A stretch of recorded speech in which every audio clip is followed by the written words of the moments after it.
February 11th, 1933. 5:47 a.m. 40 armed men rolled into Harlem in 10 black Cadillacs. Brand new, freshly polished, moving in formation like a military convoy. Thompson submachine guns, sawed-off shotguns, .45 automatics. Enough firepower to take over a small country. Enough violence packed into those 10 cars to paint Harlem's streets red. Dutch Schultz, the most powerful, most feared, most ruthless mobster in New York, had given them simple orders. Take every policy bank. Kill anyone who resists. Make an example of Bumpy Johnson. Show Harlem what happens when you say no to Dutch Schultz. The convoy moved up Lenox Avenue like a funeral procession. Silent, ominous, inevitable. At exactly 6 a.m., the first crew kicked in the door of the Policy Bank on 125th Street. 10 men with Tommy guns ready to shoot anyone who resisted. Ready to take money, wreck equipment, send a message written in blood and broken bodies. The building was empty. Not just empty of people. Empty of everything. The money was gone. The betting slips were gone. The furniture was gone. Even the pictures on the walls were gone. It looked like nobody had been there in months. The crew leader radioed the second team. Nothing here. Place is cleaned out. Second crew on 135th Street kicked in their door. Same thing. Empty. Third crew. Fourth crew. All empty buildings. All cleaned out like they'd never been used. 40 men standing in 4 empty buildings with machine guns and nobody to shoot. Nothing to take. No message to send. And then the phone call started. Not in Harlem. In the Bronx. At Dutch Schultz's headquarters on Arthur Avenue. His accountant's house was on fire. His warehouse on the waterfront was being raided by federal agents. His top enforcer's wife had been arrested, or so he thought. His bootlegging trucks had been seized on the George Washington Bridge. Every call was a new disaster. Every ring of the phone was another piece of Dutch's empire under attack. And then a police captain Dutch thought he owned, a cop he'd been paying $500 a month, walked into Dutch's office and dropped a folder on his desk. Inside were 40 photographs, one of each man in that convoy, taken that morning as they drove into Harlem, with their names written on the back, their home addresses, their families' names, everything. The message was clear, devastating, impossible to ignore. Bumpy Johnson knew who they were, knew where they lived, and if Dutch wanted war, Bumpy would take it straight to the Bronx, straight to Dutch's people, straight to everything Dutch cared about. Dutch Schultz stared at those photographs for 10 minutes while his men waited for orders. Waited for Dutch to unleash hell. Waited for him to send 100 men, 200 men, to burn Harlem to the ground. Instead, Dutch picked up the phone and did something that shocked everyone in New York's underworld. He ordered all 40 men to retreat. Immediately, without firing a single shot.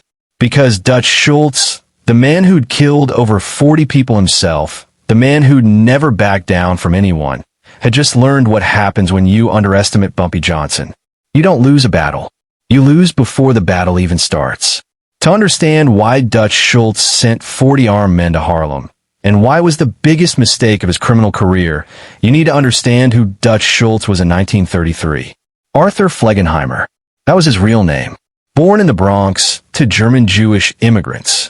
Grew up poor, scrapping, fighting for everything. By age 14, he was running with street gangs. By 18, he'd done time in prison. By 25, he was running one of the most profitable bootlegging operations in America. But Arthur Flegenheimer wasn't a name that commanded fear.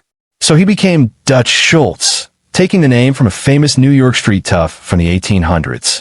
Dutch Schultz sounded dangerous. Dutch Schultz sounded like someone you didn't cross. And by 1933, Dutch Schultz had earned that reputation. He wasn't just brutal. He was legendary for his violence. Dutch had killed over 40 people personally. Not through his men, personally. He believed in looking people in the eyes when he killed them. Believed it sent a stronger message. Believed fear was currency and murder was investment. When restaurant owners refused to buy his beer, Dutch's men would wreck their establishments. When rival bootleggers tried to compete, they'd end up in the Hudson River wearing concrete shoes. When someone betrayed him, Dutch wouldn't just kill them. He'd kill their families too. Wives, children, everyone.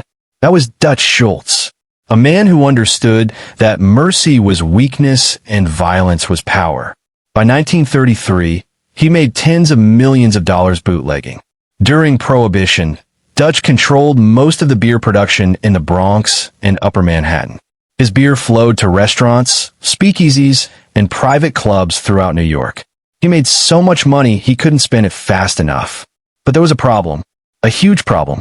A problem that kept Dutch awake at night despite his millions. Prohibition was ending. The 21st Amendment was about to be ratified. Legal alcohol was coming back. And Dutch's entire empire, built entirely on bootlegging illegal beer, was about to crumble overnight. He needed a new racket, a new source of income, something that wouldn't disappear when Prohibition ended. And that's when Dutch looked south to Harlem and saw the numbers racket. The numbers game. The illegal lottery. The daily bet that millions of people played hoping to turn nickels into fortunes. Dutch did the math. Actually did the math, sitting at his desk with an accountant, calculating profits and overhead and potential revenue. Harlem's numbers racket was pulling in approximately $2 million a year. Maybe more. And the costs were minimal, just runners, collectors, and policy bankers. No production costs like bootlegging. No complicated supply chains. Just simple gambling that people played every single day. $2 million a year. Pure profit. And it would still be there after Prohibition ended. Dutch wanted it. All of it. There was just one problem. Actually, there were two problems. Problem one. Harlem already had a queen. Madame Stephanie St. Clair, the fearless Caribbean immigrant who'd built the neighborhood's numbers empire from nothing. She'd fought off Irish gangs, corrupt cops, and rival operators. She wasn't going to hand over her empire to some German Jewish gangster from the Bronx just because he asked nicely. Problem two. Madame St. Clair had an enforcer, a young man named Bumpy Johnson who was building a reputation as the smartest, most strategic street soldier Harlem had ever seen. Dutch's approach to these problems was predictable, overwhelming force. He'd used it successfully in bootlegging. When someone refused to buy his beer, he sent men to convince them. When rivals tried to compete, he crushed them with superior numbers and firepower. Why would Harlem be any different? January 1933. Dutch made his first move. He sent his lieutenant Bub Hewlett, a black enforcer who'd do anything for money, into Harlem with a message. Join Dutch's operation. Pay tribute. Hand over a percentage of your profits. Or get buried. Hewlett was brutal, efficient, ruthless. He beat policy bankers who refused to cooperate, burned down gambling houses that wouldn't pay tribute, kidnapped runners, and held them until their bosses agreed to Dutch's terms. Within 2 months, more than half of Harlem's independent operators had either joined Dutch's syndicate or disappeared. But Madame St. Clair refused. Absolutely refused. Told Hewlett to his face, "Get out of my club, and tell Dutch Schultz that Harlem isn't for sale." Hewlett turned to Bumpy Johnson, who was standing in the corner. "You want to be smart about this, boy?" Bumpy didn't move, didn't speak, just stared. That stare, the one that made men check their life insurance policies. The one that said more than words ever could. Hewlett left, reported back to Dutch. And Dutch Schultz, who'd never been told no by anyone, certainly not by a black woman and her enforcer, made a decision that would define the rest of his relationship with Harlem. He was going to make an example. A big, public, violent example that would make everyone else fall in line. February 10th, 1933. Dutch called a meeting with his top lieutenants.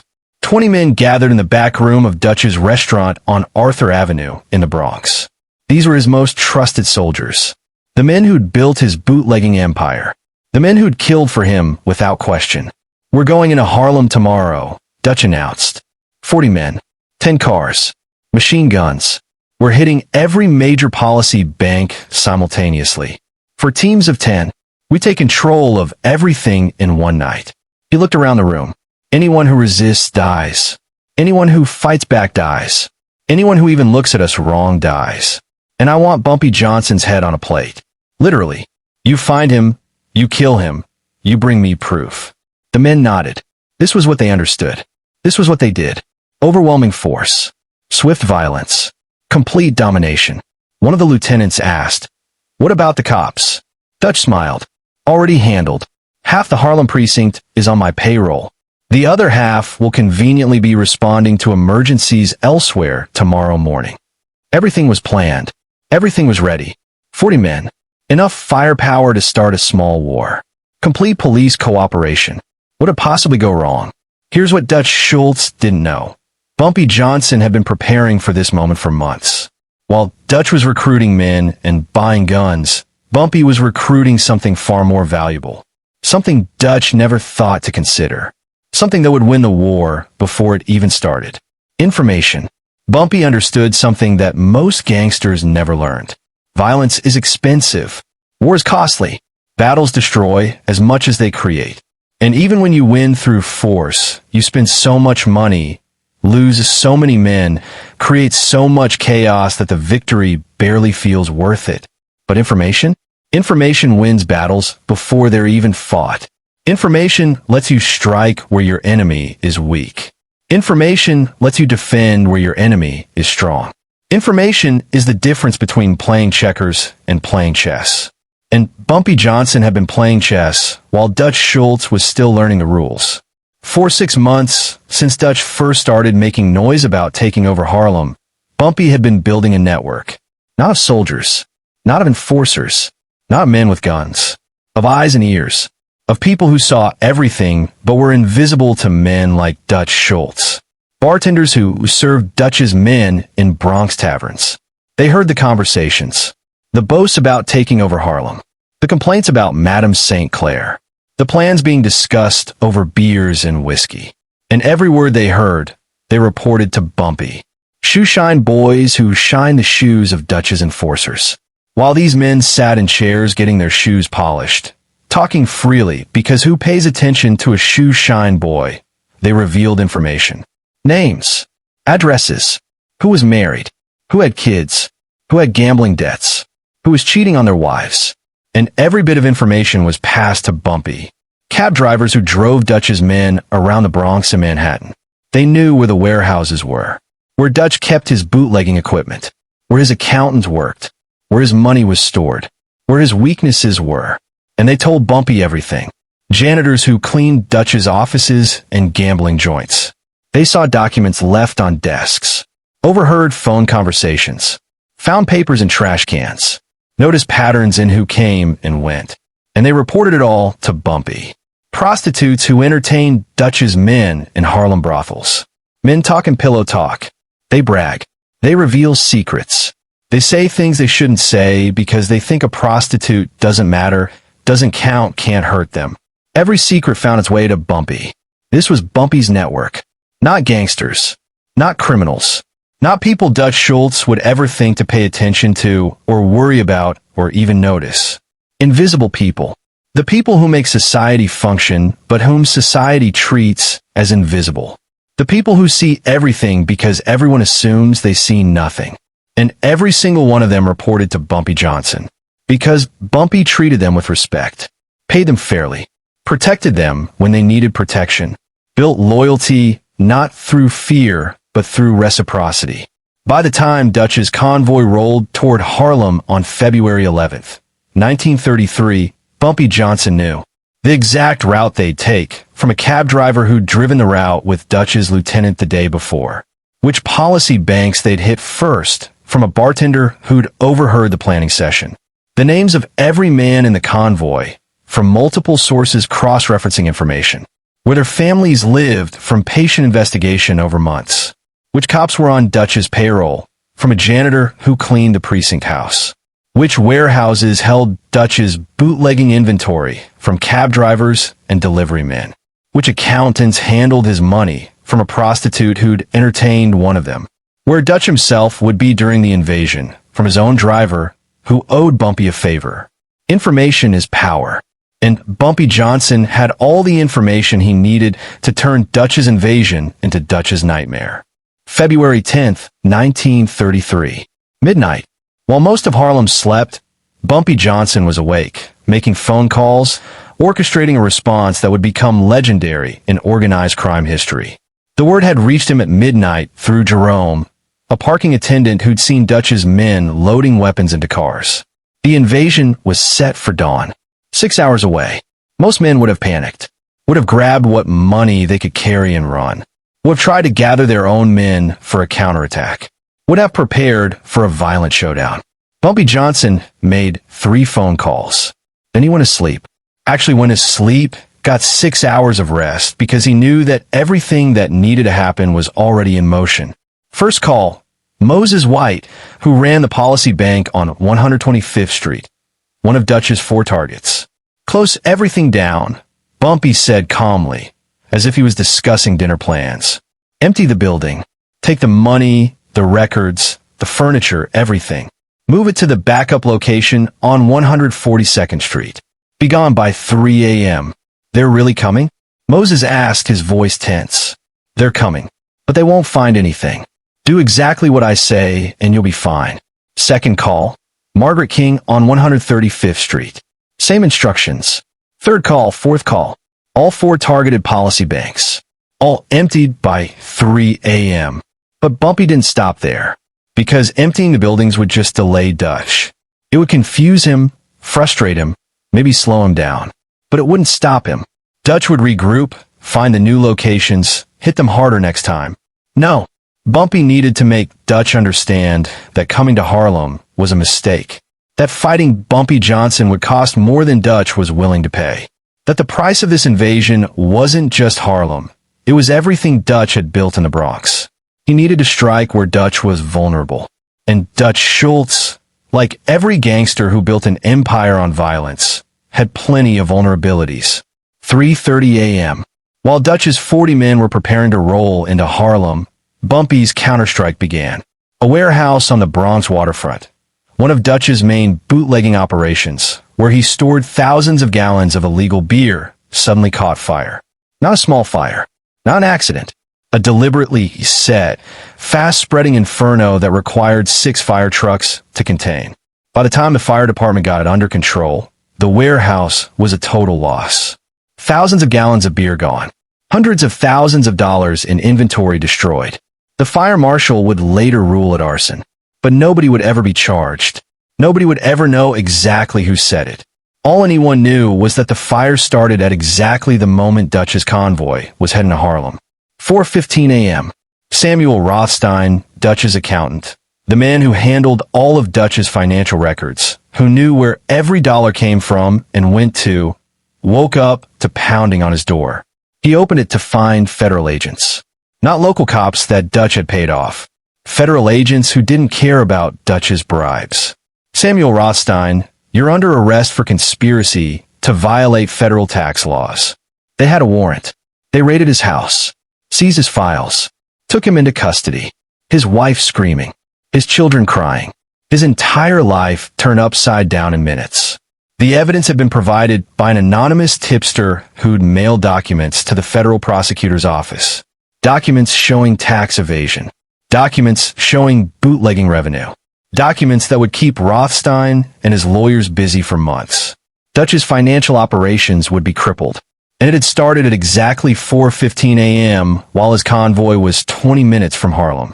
4:45 a.m. Vincent Mad Dog Call, Dutch's most feared enforcer, the man who'd killed 17 people for Dutch, the man who was supposed to be leading one of the 4 invasion teams, received a phone call at his apartment.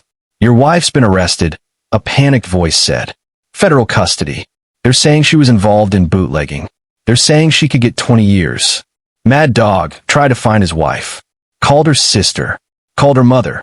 Nobody knew where she was. He spent the next 3 hours frantically trying to locate her, calling lawyers, calling cops he knew, trying to find out what had happened. His wife was actually safe at her mother's house, sleeping peacefully, completely unaware of any arrest. But Mad Dog didn't know that. So instead of being in Harlem leading a team of killers, he was running around the Bronx chasing a fiction. Hours wasted. Energy spent. Attention diverted. 5:15 a.m. 2 of Dutch's main bootlegging trucks, carrying $20,000 worth of illegal whiskey, driving from a distillery in New Jersey to Dutch's distribution centers in the Bronx, were mysteriously intercepted by police on the George Washington Bridge. Clean cops. Federal agents. People who couldn't be bribed. They'd received an anonymous tip about the trucks. had been given the license plates, the route, the timing. Everything they needed to make the bust. Dutch's supply chain was disrupted. His inventory was seized. His distribution was crippled. And all of this, the fire, the arrest, the phone call, the truck seizure, happened between 3:30 a.m. and 5:30 a.m. 2 hours. Multiple simultaneous strikes. All hitting Dutch where he was vulnerable. His money, his operations, his key people, his supply chain. By the time Dutch's 40 armed men rolled into Harlem at 5:47 a.m., Dutch Schultz was already losing a war he didn't know he was fighting. 6 a.m. The first crew kicked in the door of the Policy Bank on 125th Street. 10 men with Thompson submachine guns. Sawed-off shotguns. Enough firepower to massacre everyone in the building if they resisted. They burst through the door ready for war. Ready to shoot. Ready to kill. Ready to take control through overwhelming violence. The room was empty. Not just empty of people. Empty of everything. The furniture was gone. No desks, no chairs, no filing cabinets. The money was gone. No cash boxes, no safes, no envelopes. The betting slips were gone. No records, no evidence, no proof this had ever been a policy bank. Even the pictures were gone from the walls, leaving only clean rectangles on the dirty wallpaper where they'd hung. It looked like nobody had been there in months. Like the building had been abandoned years ago. Like this had never been a policy bank at all. Tommy Ferrara, the crew leader, stood in the middle of the empty room, confused and angry. What the hell? He radioed the second crew. Check your location. We got nothing here. Place is empty. Static. Then, same here, boss. 135th Street is cleaned out. Nothing. Third crew checked in. Empty. Fourth crew. Empty. 40 armed men standing in 4 empty buildings with nobody to shoot and nothing to take.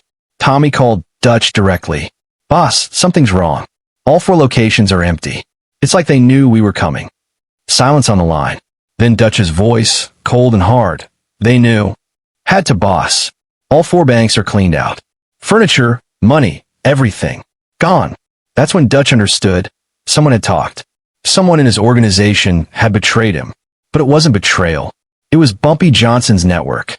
The invisible people Dutch never thought to worry about. The bartenders and cab drivers and shoe shine boys and janitors and prostitutes who'd been feeding information to Bumpy for months. Dutch had been outplayed before the game even started. 6:23 a.m. Dutch's phone started ringing at his Arthur Avenue headquarters. First call. Boss, the waterfront warehouse is on fire. Total loss. Everything's gone. Dutch's hand tightened on the phone. What? Second call. Boss, Rothstein's been arrested. Feds took him this morning. They got his files. Dutch's jaw clenched. When? About 2 hours ago. We're trying to find out what they have on him. Third call. Boss, Mad Dog's not responding. His wife might be in federal custody. He's running around trying to find her. Fourth call. Boss, 2 of our trucks got seized on the GW Bridge. Police were waiting for them. Had to know exactly when and where. Each call was a new disaster. Each call was a new problem that would cost money, time, resources to fix. And Dutch Schultz, sitting in his office watching his empire start to crumble, suddenly understood what was happening. This wasn't coincidence. This wasn't bad luck. This wasn't random. This was Bumpy Johnson. This was a message being delivered not with bullets, but with precision strikes on everything Dutch cared about. This was war being waged not in Harlem, but in the Bronx, where Dutch lived, where Dutch's vulnerabilities were. 6:47 a.m., Captain Michael O'Malley walked into Dutch's office. O'Malley was a cop Dutch had been paying $500 a month for protection, for information, for cooperation, for making problems disappear. O'Malley looked uncomfortable, nervous, like I didn't want to be there. I was told to deliver this to you, O'Malley said, his voice tight. He dropped a manila folder on Dutch's desk. Told by who? Dutch demanded. I don't know his name. Black guy.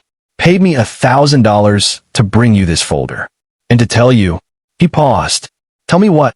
To tell you that if you want to know who's really in charge of this city, open the folder. Dutch opened the folder. Inside were 40 photographs. 8 by 10 glossy prints. Professional quality. Surveillance photos. each one showing a different man getting into one of the 10 Cadillacs that morning. The photos were taken from a distance, maybe 100 yards away, with a telephoto lens, but they were clear enough to identify faces. Dutch spread them across his desk. Recognized every man.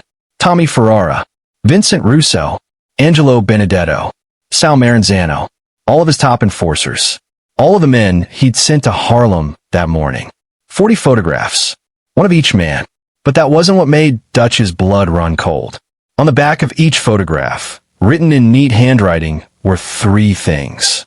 The man's full name, his home address, street number, city, everything. His family members' names, wife, children, parents, everyone. Dutch turned over photo after photo. Every single one had the same information. Complete dossiers on 40 men. Everything Bumpy Johnson would need to reach them, to hurt them, to destroy them. This wasn't just intelligence. This was a threat. A very clear, very specific threat. I know who all you men are. I know where they live. I know where their families live. You come at me with 40 men, I'll come at them with everything I've got. Dutch looked at Captain O'Malley. What else did he say? He said to tell you, Harlem isn't for sale. And if you send more men, send more folders. He's collecting a set. The same line Bumpy had used when he'd let one of Dutch's men survive an earlier confrontation. The same dark humor. The same psychological warfare. Dutch stared at those photographs for 10 minutes. His men waited outside the office. Waited for orders. Waited for Dutch to unleash hell. Waited for him to send 100 men, 200 men, to burn Harlem to the ground in retaliation. This was Dutch Schultz, the most violent mobster in New York. The man who never backed down. The man who responded to every challenge with overwhelming force. Everyone expected war. Instead, Dutch picked up the phone and called Tommy Ferrara. Pull back. Silence on the line. Boss, get out of Harlem. All teams. Right now. Come back to the Bronx. But we haven't. I said get out. Dutch's voice was ice. Harlem's not worth it. Tommy tried to respond, but Dutch had already hung up. And just like that, 40 armed men retreated from Harlem without firing a single shot. They got back in their Cadillacs, drove back to the Bronx, confused, angry, not understanding why Dutch had called them back. But Dutch understood. Dutch had just learned something that would save his life in the short term, even though it would cost him his reputation in the long term. He learned that Bumpy Johnson played a different game, a smarter game, a game where violence was the last resort, not the first move. A game where information was more powerful than bullets. And Dutch Schultz, sitting in his office, surrounded by photographs of his men and their families, realized he was fighting someone who could reach him anywhere, anytime. Someone who just demonstrated that he could burn Dutch's warehouses, arrest his accountants, seize his trucks, and identify all his men, all before breakfast. What could Dutch do in retaliation? Send more men to empty buildings? Watch more of his own operations get destroyed? Risk his men's families? For the first time in his criminal career, Dutch Schultz understood that he was outmatched. Not outgunned. Not overpowered. Outthought. And that was more dangerous than any Tommy gun. By noon on February 11th, 1933, word had spread through every neighborhood in New York City. Dutch Schultz had backed down. The most powerful, most feared, most ruthless mobster in New York had sent 40 armed men to take over Harlem and retreated without a fight. Not because he was outgunned, because he was outsmarted. The story became instant legend in organized crime circles. Mobsters from Boston to Chicago heard about it. About how Bumpy Johnson had struck Dutch where he was vulnerable, his money, his operations, his people, while Dutch's men were standing in empty buildings. About how Bumpy had gotten photographs of all 40 men and their families, demonstrating that he could reach anyone, anywhere, anytime. About how Dutch Schultz, who'd never backed down from anyone, called off an invasion because he realized he was fighting someone who saw 10 moves ahead. The 5 families, the Italian mob bosses who controlled New York, took notice. Lucky Luciano, who was in the process of reorganizing the Italian Mafia into the Commission, called a meeting at his favorite restaurant in Little Italy. Who is this Bumpy Johnson? He asked his assembled lieutenants. Frank Costello, who'd been watching Harlem carefully, answered, He's the smartest gangster I've ever seen. Smart enough to make Dutch Schultz back down without killing anyone. That takes more than guns, Charlie. That takes genius. Meyer Lansky, the accountant who managed the mob's money, added, he thinks like a businessman, not a thug. He calculated the cost of war versus the cost of intelligence. He chose intelligence. We need to work with him, not against him. Vito Genovese, always looking for angles, said, if he can make Dutch back down, he's someone we can use. Or someone we need to eliminate before he gets too powerful. Lucky Luciano considered this carefully. He was building something new, a commission that would organize all the Italian families, that would end the mob wars, that would turn organized crime into a sustainable business. For that to work, he needed to make deals with operators in every neighborhood. Black neighborhoods, Irish neighborhoods, Jewish neighborhoods. Everyone had to have a stake. Everyone had to benefit. We'll deal with him, Luciano decided. But we'll deal with him as an equal, not as someone we're taking over. Clearly, that doesn't work. That conversation would eventually lead to the meeting between Bumpy and Luciano in 1935. The meeting where Bumpy would negotiate the deal that governed Harlem for 3 decades. But it all started on February 11th, 1933. The day Bumpy Johnson proved that the best fight is the one you never have to have. Dutch Schultz never came back to Harlem with that kind of force. He tried different tactics. Political pressure, police raids, economic warfare.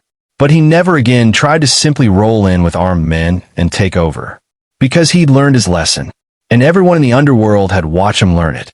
3 years later, in 1935, Dutch would be assassinated on Lucky Luciano's orders. Not because of Harlem, because Dutch had become too unstable, too unpredictable, too much of a liability to the newly organized Mafia.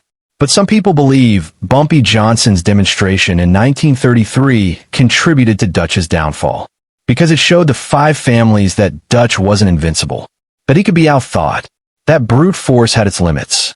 And in the world of organized crime, the moment you show weakness, you're done. February 11th, 1933 became more than just a victory for Bumpy Johnson. It became a blueprint, a template, a masterclass in strategic thinking that Bumpy would use for the next 35 years. The lesson was simple but profound. Know everything about your enemy, and make sure they know you know. Dutch Schultz had more men, more guns, more money, more firepower, more capacity for violence. But Bumpy had better information, better timing, better strategy, better understanding of what actually wins wars. Dutch saw Harlem as a target to conquer. Bumpy saw it as a chessboard where every move had consequences. Dutch thought in terms of force and fear.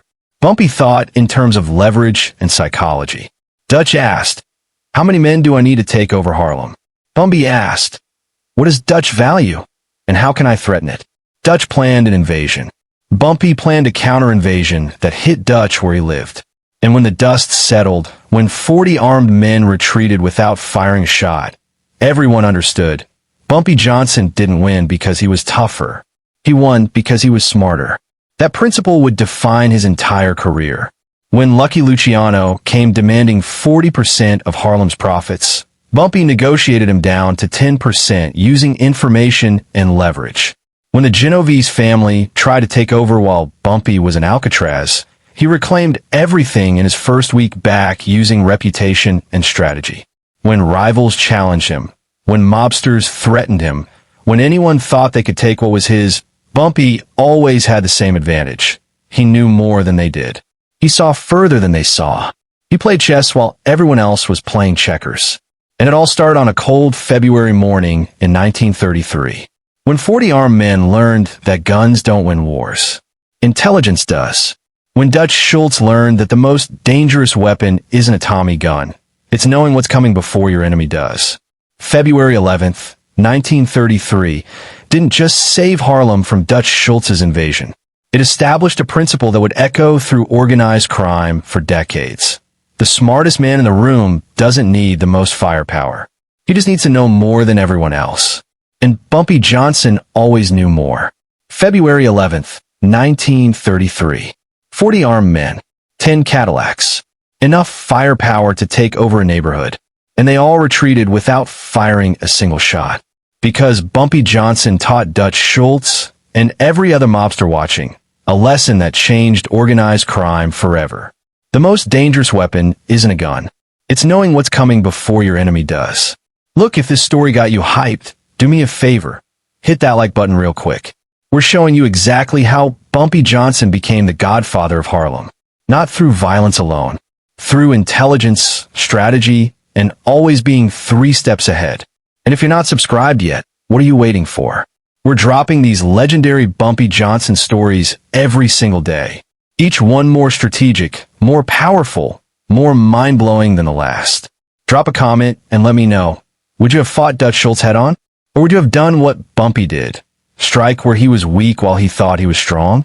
How would you have handled 40 armed men coming for your territory?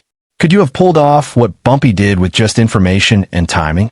Share this with someone who thinks power is about how many guns you have. Real power is about knowing more than everyone else in the room. Real power is about turning your enemy's strength into their weakness. Real power is about winning wars before the first shot is fired. Remember, in Harlem, respect wasn't given. It was earned. And Bumpy Johnson earned his by being the smartest man in the room. Every single time. Even when the room had 40 armed men who wanted him dead.